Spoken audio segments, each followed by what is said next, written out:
Two guys, same $30,000 in credit card debt, same 24% interest rate, same $60,000 salary. Same month they decided to finally deal with it. 5 years later, one of them is debt-free and investing $1,500 a month. The other has made 60 payments, handed over $27,000 to his credit card company, and still owes $23,000. Nobody shows you this math. This video does. Jake pays the $600 minimum every month and feels like he is handling it. Marcus restructures his entire budget and pays $1,500 a month. He cuts subscriptions, stops eating out, tells his friends he is on a no-spend year. They think he is overreacting. He has seen the numbers. Here is what Jake does not understand.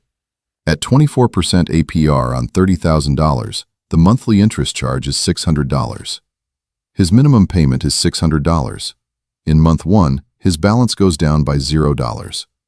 The minimum payment is not designed to get you out of debt. It is designed to keep you in it. Year 1. Jake pays $7,200 total. $6,900 goes to interest. His balance drops by $300. He started at $30,000. He is at $29,700. Marcus pays $18,000 total. $6,500 goes to interest. His balance drops by $11,500.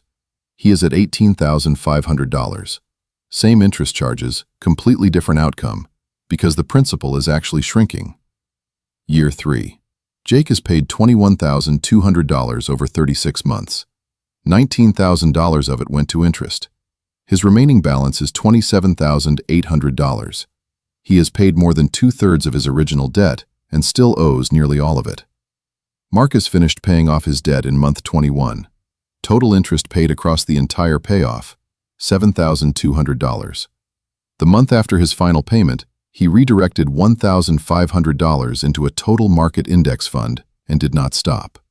By year 3, Marcus has $22,000 in invested assets and zero debt.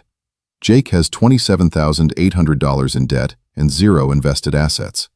The net worth gap between two people who started identically is $50,000 in 36 months. Year 5.